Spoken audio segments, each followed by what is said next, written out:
নমস্কার বন্ধুরা, আজ আমি আপনাদের জন্য নিয়ে এসেছি বাঙালিদের প্রিয় মিষ্টিগুলোর মধ্যে অন্যতম মিষ্টির দোকানের মতন গজার রেসিপি, যেটি আপনারা ঘরে থাকা সামান্য কিছু ইনগ্রেডিয়েন্টস দিয়েই বানিয়ে নিতে পারবেন। এছাড়াও রেসিপিটি একদম পারফেক্ট তৈরির জন্য ভিডিওতে থাকছে অনেক টিপস, যেটা ফলো করলে প্রত্যেকটা গজাই তৈরি হবে একদম মিষ্টির দোকানেরই মতন। তো তাহলে আমাদের আজকের এই রেসিপিটি শুরু করা যাক। আর আমি প্রিয়াঙ্কা আপনাদের সকলকে আমার চ্যানেল ডিলিশিয়াস রেসিপি বাংলাতে স্বাগত জানাই। তো গজা তৈরির জন্য সবার প্রথমে একটা ডো তৈরি করে নেব। আর তার জন্য একটা বড় বোলের মধ্যে আমি নিয়ে নেব 200 গ্রাম পরিমাণে ময়দা। আর ময়দাটা নিয়ে নেওয়ার পর এবার আমি একে একে অ্যাড করে নেব হাফ চা চামচ পরিমাণে কালো জিরে, হাফ চা চামচ পরিমাণে বেকিং সোডা, বেকিং পাউডার কিন্তু নয়, গজা তৈরির জন্য বেকিং সোডাই আমাদেরকে নিয়ে নিতে হবে। নেক্সট অ্যাড করলাম স্বাদ অনুসারে রেগুলার সল্ট ও হাফ চা চামচ পরিমাণে আজওয়াইন। আর সবশেষে অ্যাড করলাম খুব অল্প পরিমাণে কালো এলাচের গুঁড়ো। এবার এই সবগুলো উপকরণ শুকনো অবস্থাতেই ময়দার সাথে খুব ভালো করে একবার মিশিয়ে নিয়ে এবার ময়ামের জন্য অ্যাড করে নেব 2 টেবিল চামচ পরিমাণে রিফাইন্ড অয়েল। ময়ামের পরিমাণটা কিন্তু আমাদের একদম সঠিকভাবে দিতে হবে, কারণ ময়ম যত ভালো দেওয়া হবে গজা কিন্তু ততই খাস্তা তৈরি হবে। তো এবার এই তেলটা ময়দার সাথে ইভেনলি খুব ভালো করে মিশিয়ে নেব। আর ফাইনালি মিশিয়ে নেওয়ার পর যদি দেখা যায় ময়দাটাকে মুঠো করলে ঠিক এরকম একটা দলা পাকানো টেক্সচার চলে এসেছে, তখনই আমাদেরকে বুঝতে হবে ময়দাতে ময়ম কিন্তু একদম পারফেক্ট আছে। এবার খুব অল্প অল্প করে জল অ্যাড করে ময়দার একটা সফট ডো তৈরি করে নেব। আর একবারে অনেক বেশি জলের ব্যবহার কিন্তু একবারে করবেন না, তাহলে ডোয়ের টেক্সচারটা কিন্তু অনেক বেশি নরম হয়ে যেতে পারে। তো একদম পারফেক্ট গজা বানানোর জন্য আমরা সাধারণত নর্মাল লুচি বা পরোটা তৈরির জন্য ময়দাটা ঠিক যেরকম মেখে থাকি ঠিক সেভাবেই ময়দাটাকে আমাদের মাখতে হবে। আর চেষ্টা করবেন ময়দাটাকে একটু ঠেসে ঠেসে ভালো করে মেখে নেওয়ার, কারণ ময়দা যত ভালো করে মাখা হবে গজা ততই ভালো তৈরি হবে। এছাড়াও গজা একদম পারফেক্ট ক্রিস্পি তৈরি হবে। তো ফাইনালি দেখুন ময়দাটা মেখে নেওয়া কিন্তু আমার একদম কমপ্লিট। আর একটা সফট ডো আমি তৈরি করে নিয়েছি। এবার ঢাকনা চাপা দিয়ে ডোটাকে আমি সেট হতে দেব মিনিমাম 15 মিনিট। এবার ততক্ষণে গজার জন্য একটা চিনির শিরা তৈরি করে নেব। আর তার জন্য ঠিক যে কাপটা মেপে আমি ময়দা নিয়ে নিয়েছিলাম ঠিক সেই কাপটা মেপেই আমি নিয়ে নিলাম 1 কাপ পরিমাণে চিনি ও তারই সাথে অ্যাড করে নিলাম ওই সেম কাপেরই 1 কাপ পরিমাণে জল ও সাথে ফ্লেভারের জন্য অ্যাড করে নিলাম 2টো ফাটিয়ে নেওয়া রেগুলার এলাচ। এবার গ্যাসের ফ্লেমটাকে একদম মিডিয়াম টু হাইতে রেখে চিনিটা সম্পূর্ণ মেল্ট হওয়া পর্যন্ত অপেক্ষা করব। তো গজার জন্য খুব বেশি পাতলা চিনির শিরা কিন্তু তৈরি করব না, একটা চটচটে আঠালো মোটা চিনির শিরা গজার জন্য তৈরি করে নেব। তো আপনারা কিভাবে বুঝবেন যে চিনির শিরাটা তৈরি হয়ে গেছে কিনা? আর তার জন্য চিনির শিরাটাকে এভাবে একটু চেক করে দেখে নেবেন। যদি দেখা যায় হাতের মধ্যে একটু চটচটে লাগছে, তাহলে বুঝবেন চিনির শিরা কিন্তু আমাদের একদম রেডি। তো এবার গ্যাসের ফ্লেমটাকে অফ করে দিয়ে চিনির শিরাটা আমি এভাবেই সাইড করে রেখে দেব। অন্য পাশে এতক্ষণে 15 মিনিট পর এই পর্যায়ে দেখুন ময়দার ডোটাও কিন্তু আগের তুলনায় বেশ অনেকটাই সফট হয়ে গেছে। তবে এই ডোয়ের মধ্যে যে হাওয়াটা ভরে আছে সেটা বের করে দেওয়ার জন্য ময়দার এই ডোটাকে আরও 1 থেকে 1.5 মিনিট একটু ভালো করে মেখে নেব। আর তারপর এই সম্পূর্ণ ডোটাকে হাত দিয়ে এভাবে চেপে চেপে ডোটাকে একটা রুটির শেপ দিয়ে নেব। তবে অবশ্যই রুটিটা একটু মোটা রাখতে হবে, মিনিমাম 1 ইঞ্চির মতন।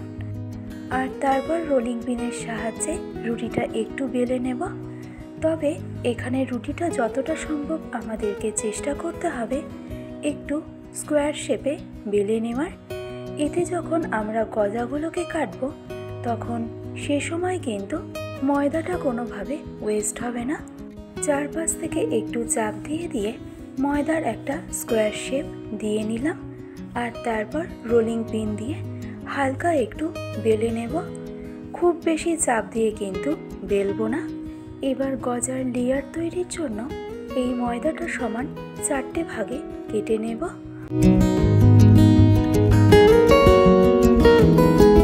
এবার এই প্রত্যেকটা লেয়ার এরকম একটার উপরে একটা আমাদেরকে নিয়ে নিতে হবে।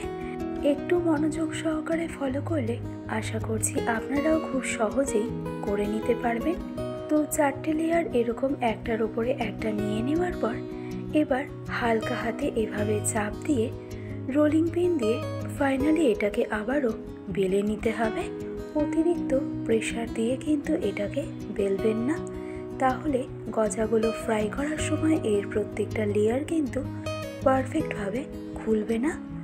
তো আশা করছি এতটুকু বুঝতে আপনাদের কোথাও কোনো রকম সমস্যা হয়নি। তো ময়দাটাকে আবারও স্কোয়ার শেপে বেলে নেওয়ার পর আবারও ছুরি দিয়ে ময়দাটাকে সমান 1/4 করে কেটে নেব। আর তারপর এই প্রত্যেকটা লেয়ার আবারও একটার ওপর একটা এভাবে সাজিয়ে নেব। আর তারপর একইভাবে খুব হালকা হাতে চাপ দিয়ে রোলিং পিন দিয়ে এটাকে ফাইনালি স্কোয়ার শেপ করে বেলে নেব।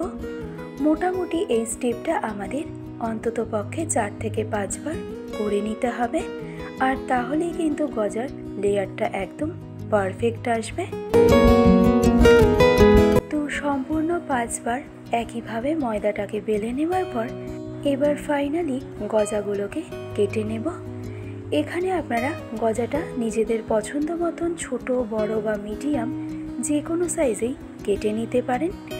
আমি একটু মিডিয়াম সাইজ করে এই গজাগুলোকে কেটে নিলাম। আর দেখুন গজার লেয়ারগুলো কিন্তু খুব সুন্দরভাবেই বোঝা যাচ্ছে। আর তেলের মধ্যে ফ্রাই করার সময় এই গজার প্রত্যেকটা লেয়ারগুলোই কিন্তু খুলে যাবে। আর গজার এই থিকনেসটা কিন্তু অবশ্যই 1 ইঞ্চির মতনই রাখবেন, তার কম যেন না হয়। তো এবারেই গজাগুলোকে ফ্রাই করে নেব। তো গজাগুলোকে একদম পারফেক্ট ফ্রাই করার জন্য তেলের টেম্পারেচারটা কিন্তু এখানে ভীষণভাবে গুরুত্বপূর্ণ। খুব বেশি গরম তেলের মধ্যে গজাগুলোকে কিন্তু দিয়ে দেওয়া যাবে না। সাধারণত সিঙ্গারা ফ্রাই করার জন্য আমরা তেলের টেম্পারেচারটা ঠিক যেরকম রাখি, গজা ফ্রাই করার জন্য তেলের টেম্পারেচারটা ঠিক সেরকমই রাখতে হবে। গজাগুলো আস্তে আস্তে ফ্রাই হতে থাকবে, পাশাপাশি তেলটাও আস্তে আস্তে গরম হতে থাকবে। আর এইভাবে গজাগুলোকে মিডিয়াম ফ্লেমে ফ্রাই করে নেওয়ার প্রায় 7 থেকে 8 মিনিট পরে দেখুন এই পর্যায়ে গজাগুলোর প্রত্যেকটা লেয়ার কিন্তু খুব সুন্দরভাবেই খুলে গেছে। আর প্রত্যেকটা গজার সাইজ দেখুন আগের তুলনায় কিন্তু বেশ অনেকটাই ডাবল হয়ে গেছে। আর গজার মধ্যেও একটা হালকা কালার চলে এসেছে। তো এই গজাগুলোকে আমি মিডিয়াম ফ্লেমে আরও বেশ কিছুক্ষণ ফ্রাই করে নেব, যতক্ষণ না গজার মধ্যে তার পারফেক্ট কালারটা চলে আসছে। তাও মোটামুটি মিডিয়াম ফ্লেমে গজাগুলোকে সম্পূর্ণ ফ্রাই করে নিতে আমাদের সময় লাগবে মিনিমাম 10 থেকে 12 মিনিটের মতন। আর এই সম্পূর্ণ 12 মিনিট পর এই পর্যায়ে দেখুন গজাগুলো কিন্তু আমাদের একদম পারফেক্ট ফ্রাই করে নেওয়া হয়ে গেছে। আর দেখুন গজার প্রত্যেকটা লেয়ারই কিন্তু একদম পারফেক্ট বোঝা যাচ্ছে। আর হয়তোবা আপনারা দেখে বুঝতেও পারছেন যে গজাগুলো ঠিক কতটা ক্রিস্পি তৈরি হয়েছে। তো এবারেই গজাগুলোকে আমি একটা প্লেটের মধ্যে ট্রান্সফার করে নিলাম। এবার এই গজাগুলোকে সম্পূর্ণ ঠান্ডা হতে দেব। তবে আপনারা এখানে ফ্যান চালিয়েও গজাগুলোকে ঠান্ডা করে নিতে পারেন। তো গজাগুলো সম্পূর্ণভাবে ঠান্ডা হয়ে যাওয়ার পর এবারেই গজাগুলোকে চিনির শিরাতে ট্রান্সফার করে নেব। তবে এখানে চিনির শিরার টেম্পারেচারটা আমাদেরকে এমন রাখতে হবে যেন চিনির শিরাটা ঠিক এরকম হাতসভা গরম থাকে। অর্থাৎ চিনির শিরার মধ্যে হাতটা বেশ কিছুক্ষণ ডুবিয়ে রাখা যেতে পারে। এবার একে একে গজাগুলোকে চিনির শিরার মধ্যে দিয়ে চিনির শিরাতে গজাগুলোকে এভাবে একটু উল্টে পাল্টে নেব। আর তাতেই দেখবেন গজার মধ্যে চিনির শিরা কিন্তু খুব ভালোভাবেই অ্যাবসর্ব করে যাবে। তবে গজাগুলো কিন্তু চিনির শিরার মধ্যে খুব বেশিক্ষণ সময় ধরে রাখা যাবে না। মোটামুটি 1 থেকে 1.5 মিনিটের মতন চিনির শিরাতে গজাগুলোকে রাখলেই হবে। তো যখনই দেখবেন গজাগুলোকে ঠিক এভাবে ট্যাপ করলে গজাটা বেশ সুন্দর স্পঞ্জি মনে হচ্ছে, তখনই বুঝতে হবে গজার মধ্যে চিনির শিরা কিন্তু খুব ভালোভাবে ঢুকে গেছে।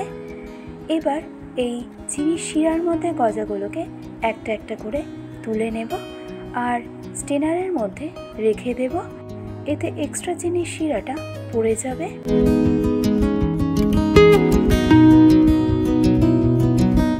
এবার একইভাবে বাকি গজাগুলোকেও আমি চিনির শিরাতে উল্টে পাল্টে নেব।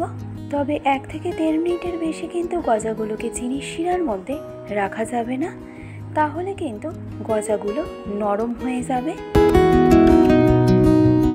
আশা করছি এই প্রত্যেকটা টিপস ফলো করলে আপনারাও রেসিপিটি খুব সহজেই বাড়িতেই বানিয়ে নিতে পারবেন। তৈরি হয়ে গেল আমাদের আজকের রেসিপি, একদম মিষ্টির দোকানের মতন পারফেক্ট গজা। তো আমার আজকের এই সম্পূর্ণ রেসিপিটি আপনাদের কাছে কেমন লেগেছে সেটা আমাকে কমেন্ট বক্সে জানাতে কিন্তু একদমই ভুলবেন না। ভালো লাগলে রেসিপিটি অবশ্যই এইভাবে একবার ট্রাই করে দেখুন। আশা করছি আপনাদের সকলের ভীষণই ভালো লাগবে। আজকের ভিডিওটি তবে আমি এখানেই শেষ করছি। ভালো থাকবেন, সুস্থ থাকবেন। ধন্যবাদ।